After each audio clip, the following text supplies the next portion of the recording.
chers internautes de Seven Truth TV. Merci de nous suivre à travers nos différentes plateformes digitales. Vous êtes ici dans votre émission Seven Sport, votre émission préférée qui vous parle de toute l'actualité sportive au niveau national et international. Alors aujourd'hui, on a un menu très intéressant à vous faire connaître. On va parler de l'actualité au niveau international déjà avec le mondial et les éliminatoires pour la Coupe du Monde au Qatar qui va se dérouler en 2022. Avec la Jeune Europe où on joue la 10e journée. On connaît maintenant les qualifiés et les barragistes, on va y revenir. On va aussi parler de la rubrique transfert avec Alves qui est de retour au FC Barcelone.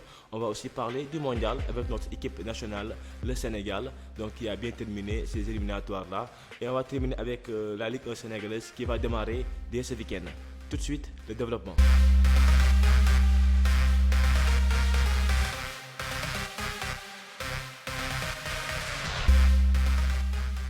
Et bien voilà, on connaît maintenant certains qualifiés au niveau de la zone européenne. Il y a déjà 8 qualifiés qui sont assurés, qui sont connus, en attendant de connaître aussi les finalistes. En tout cas, c'est ce qui vont réussir la phase des barrages. En tout cas, il y aura 12 barragistes pour le moment.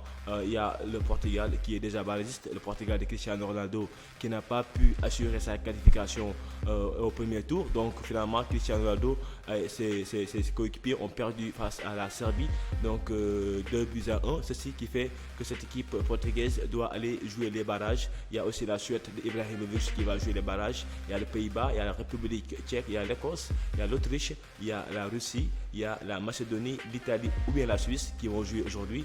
Il y a aussi Finlande, Ukraine, Turquie ou bien la Norvège. Et à la Pologne, il y a aussi la Pologne ou l'Albanie. Donc ce sont les équipes qui vont jouer les barrages pour se qualifier au niveau du mondial.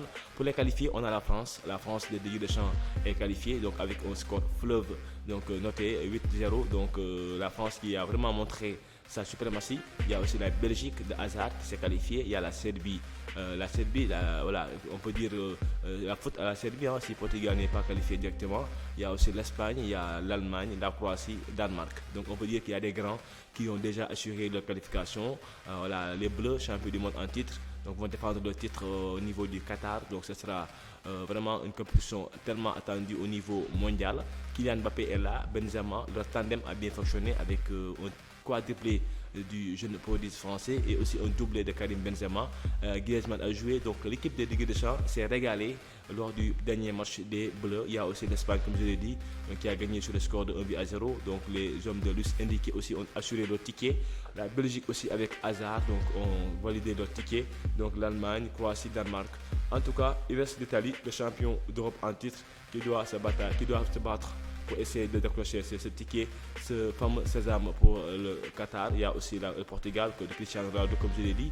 Le Portugal est en danger, donc avec qui le Portugal va disputer ce ticket-là. Donc on fera le tirage fin novembre pour connaître les adversaires. En tout cas, il y aura vraiment des affiches très chaudes.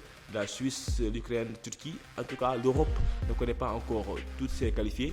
On va attendre pour voir qui va être les représentants au niveau européen pour le Qatar. Alors, on va quitter pour parler de rubrique transfert avec Dani Alves. Oui, qui fait son retour au niveau du Barça. Donc c'est une surprise, une folie, on peut dire, un pari risqué pour les Blaugrana. Donc le Barça enrôle un joueur qui a 38 ans, Alves de retour. On sait tous qu'il a été un joueur du Barça pendant de nombreuses années, un grand latéral droit très moderne qui a pu distiller beaucoup de passes décisives, surtout à son ami et frère Lionel Messi. Donc il a joué avec le coach Xavi aussi, donc il est de retour au niveau de l'Espagne, surtout en Catalogne. Beaucoup sont en train de dire que c'est peut-être un bon choix pour certains, pour d'autres un mauvais choix. Surtout qu'on connaît que voilà, Alves maintenant n'est plus l'Alves qu'on connaissait auparavant.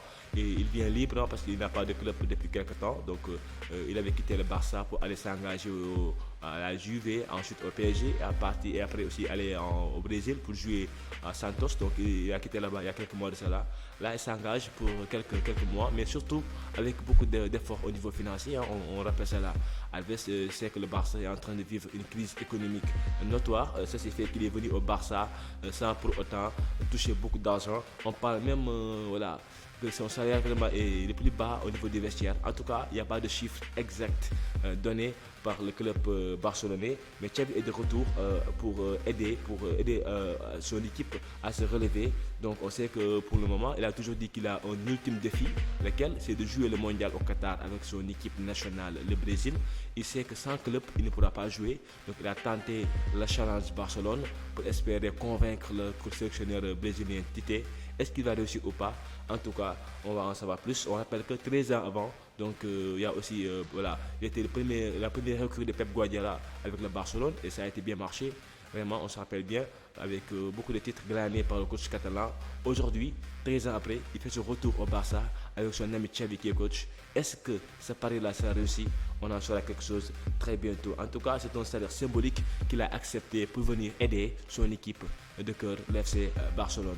Alors, on va enchaîner pour parler évidemment donc toujours de niveau du championnat, du niveau des éliminatoires du mondial avec notre équipe nationale du Sénégal.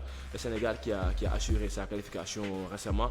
Depuis lors, hier on a joué un match important et on a terminé en beauté en gagnant l'équipe du Congo 2-0 au stade Lat Dior de Thiès avec un doublé de Ismaël Sarr.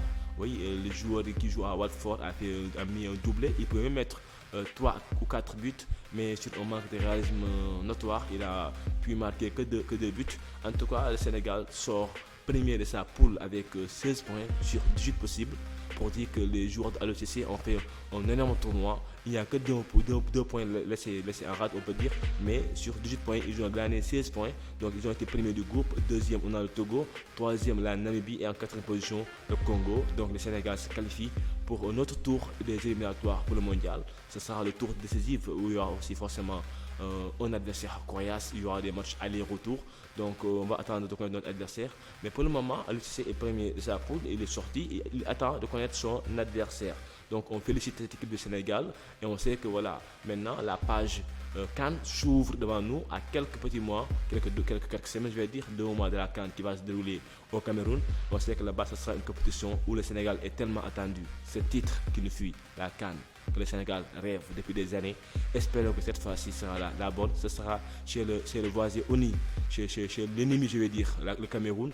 Ce sera un match vraiment très compliqué, un tournoi très compliqué, mais on espère que les Lions vont gagner cette coupe tant attendue par le peuple sénégalais. Alors, la dernière page de ce menu intéressant, ce sera la Ligue 1 sénégalaise qui va démarrer à partir du samedi 20 novembre. Ce sera, à travers vos différentes plateformes digitales. Seven Truth va tenter de jouer un rôle très intéressant pour vous les abonnés. En tout cas, ça démarre dès samedi avec un choc. Il y a le Pékin qui joue contre Guédiawaye, c'est un derby de la banlieue de Caroise. Il y a aussi Génération Foot qui va jouer contre Giraffe. Ce sera le dimanche au stade Djibril Diagne de Denis Ibrahima Ndao. Un match intéressant, une première journée avec des chocs alléchants déjà.